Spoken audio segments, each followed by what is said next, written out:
Hi, I'm Clint Smith, and this is Crash Course Black American History. My grandfather was born in Mississippi in 1930. Sometimes, when he tells me the stories of his childhood, I get overwhelmed. 1930s Mississippi, and honestly, just 1930s America, was a place where state-sanctioned segregation was the norm, where violence against black people was widespread, and where the possibility of lynching remained an omnipresent threat. Racism was everywhere. When he finished middle school, my grandfather even had to move to live in an entirely different county because the county where he was born and raised didn't have a high school for black people. Additionally, a man in a tiny 1,000-person town where he lived was lynched there when he was a boy. This is the America my grandfather was born and raised in. And this is why, when Barack Obama was elected the President of the United States in 2008, my grandfather was astounded that he lived to see this moment.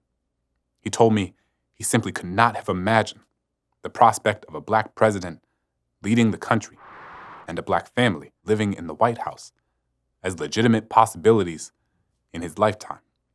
To see a black man become president in a country so thoroughly steeped in a history of racism almost seemed more like science fiction than reality.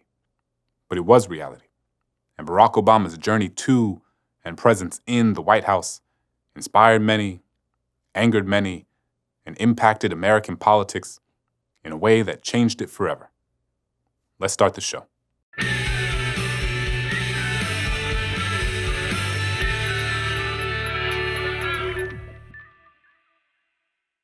We know from some previous episodes that Barack Obama was not the first black American to run for president. He was preceded by Shirley Chisholm in 1972, the first black woman to seek the nomination from a major party, and also by Reverend Jesse Jackson, who ran in both 1984 and 1988 on a platform of building a multi-class, multiracial, rainbow coalition. What was significant about President Obama's candidacy was not only the fact that he was the first black man to be nominated by a major party, but also the fact that he won.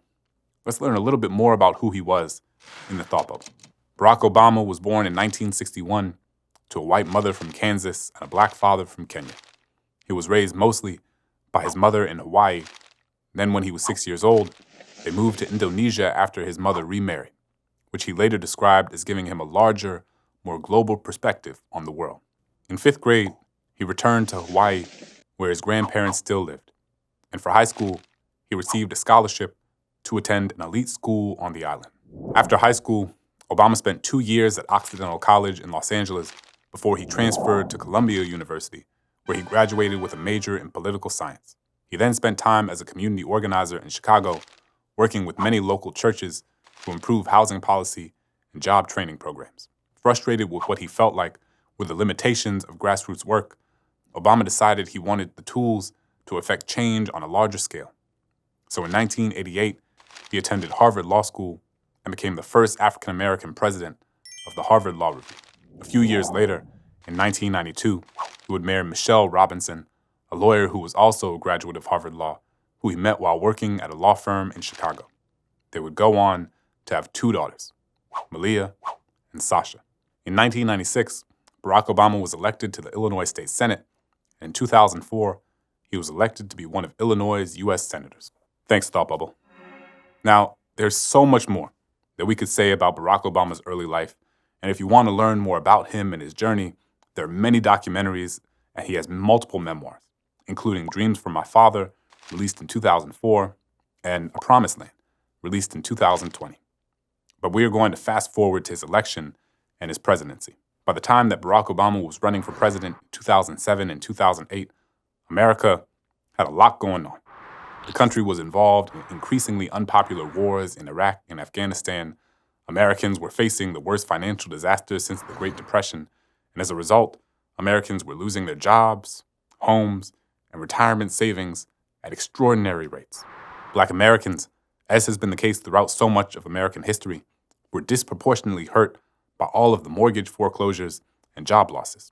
It is estimated that black people in the U.S. lost between $71 and $122 billion in housing assets alone.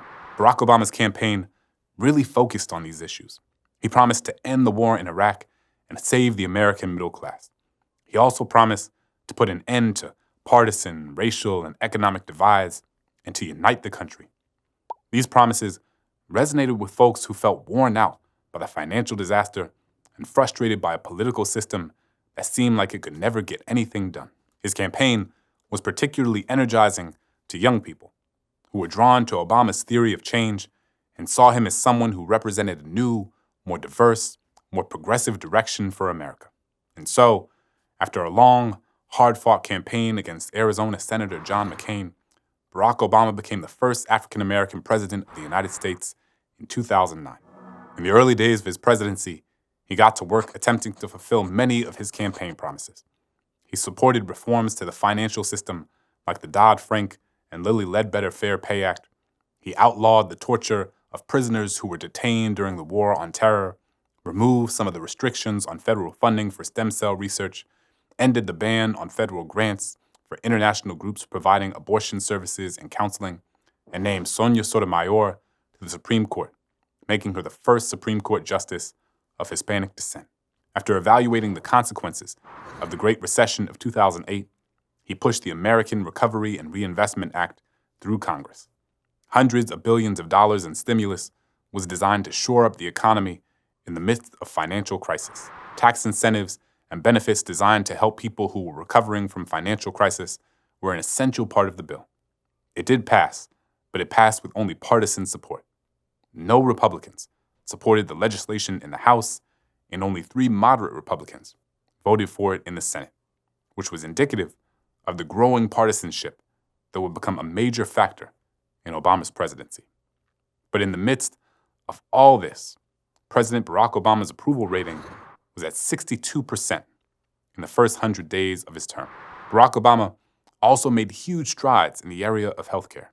After a long and polarized political battle, Congress passed the Affordable Care Act, a 2-part law containing 1, the Patient Protection and Affordable Care Act, and 2, the Healthcare and Education Reconciliation Act.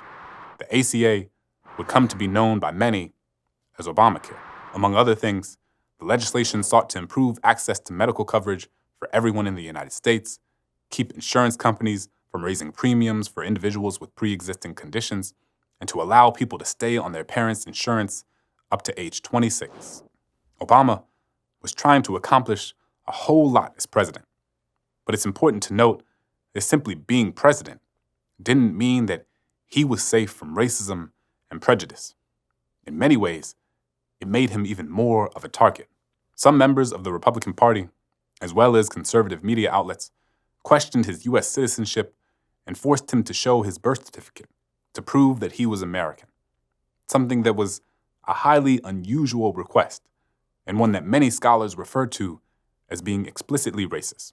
According to political scientists Ashley Jardina and Michael Traugott, among white Americans, birther beliefs are uniquely associated with racial animus. There were even times during his presidency where congressional leaders publicly disrespected him. Infamously, Representative Joe Wilson yelled out, "You lie," in the middle of a speech Obama was making to a joint session of Congress. Sometimes, people would even attack President Obama's family. For example, throughout his campaign and presidency, political cartoons portrayed his wife Michelle using caricatures and stereotypes. Obama's presidency also saw the rise of the Tea Party, an extremely conservative offshoot of the Republican Party who, as part of their platform, ginned up opposition to his presidency through large public rallies, which sometimes included racial slurs. There were multiple instances throughout his presidency where Barack Obama was criticized for his handling on issues of race. For example, in 2009, Henry Louis Gates Jr., a professor at Harvard University, was arrested for disorderly conduct after he tried to enter his own home and was mistaken for a thief. Gates argued that this was an incident of racial profiling, when someone uses racist assumptions and stereotypes to make an assessment about a person or a group of people, usually as it relates to a crime. Gates called the situation fundamentally unfair. During a press conference where he discussed the incident, President Obama said, quote, "I don't know. Not having been there and not seeing all the facts, what role race played in that. But I think it's fair to say, number one, any of us would be pretty angry. Number two, that the Cambridge police acted stupidly in arresting someone when there was already proof that they were in their own home. And number three, what I think we know, separate and apart from this incident, is that there's a long history in this country of African Americans and Latinos being stopped by law enforcement disproportionately. And that's just a fact. Obama's press conference and political energy was meant to focus on healthcare, but this comment ended up getting all of the media attention. He received pushback from the Cambridge police, and conservative media pundits called Obama racist for suggesting that the police officers' actions may have been motivated by race. Ultimately, Obama invited both Dr. Gates and the white officer to the White House for a beer summit to cool off tensions and get past it. Another big incident during Obama's presidency was the death of Trayvon Martin. We'll talk about this more in the Black Lives Matter episode, but the very short and very sad version of the story is that in 2012, Trayvon Martin, a 17-year-old black boy, was shot and killed by a neighborhood watch volunteer named George Zimmerman. The event is considered by many to be the start of the Black Lives Matter movement. President Obama gave a speech addressing the issue and addressing his pain as a black man over it, saying that, quote, "If I had a son, he would look like Trayvon." Because of this comment, he was accused by some conservatives of dividing the country. Obama worked hard to make his political and policy agenda one that Americans saw as universal. As the first black president, he wanted to avoid accusations that he was trying to help black people more than any other group. Still, he and his administration did work to address issues that disproportionately impacted the black community. For example, in 2013, Attorney General Eric Holder began to focus on reforming federal mandatory minimum sentencing requirements. This was critical because these policies sent many black Americans to prison for minor drug offenses. He also created My Brother's Keeper, an initiative started in February of 2014 that sought to support black boys through mentorship, supplemental education, job training, and other interventions aimed at closing the opportunity gap between black boys and their peers. Additionally, following pressure from Black Lives Matter activists, the Department of Justice investigated several police departments that were known for engaging in violent policing tactics, including the police department responsible for the Michael Brown shooting in Ferguson, Missouri. President Obama also established a task force on policing and rolled back the use of some military equipment by police. Still, many in the movement for Black Lives criticized Obama and said he didn't do enough to support young black activists or policies that would prevent black people from being the continued target of systemic injustice. For some, the presidency of Barack Obama represented the best of America, a place where a black kid from Hawaii with the middle name Hussein, with a Kenyan father and a Kansas mother, could ascend to the highest office in the land. For them, it represents how America is a place where anything is possible. For others, Obama's presidency was a disappointment and showed that simply having a black man in the presidential office wasn't enough to transform the lives of everyday black people. Still, his presence as a black man in the White House did have a major impact on our politics. After he was first elected, many Americans claimed that America was finally becoming a post-racial society. But as the movement for Black Lives, which began during his presidency, shows, this was far from the case. In fact, many scholars posit that it was the presidency of Barack Obama that put in motion a wave of racial resentment that continues to animate our politics today. Regardless of your political affiliation, Obama's presidency was and remains a consequential one. And over the course of his 8 years in office, especially in conjunction with the Black Lives Matter movement, the manner in which this country talked about race changed and evolved in ways that otherwise might not have happened. Thanks for watching. I'll see you next time. Crash Course is made possible by all our viewers and supporters. Thank you to all our patrons who support the show on Patreon, and thank you to all of those who participated in the 2022 Crash Course Learner Coin campaign. Your contributions support millions of learners.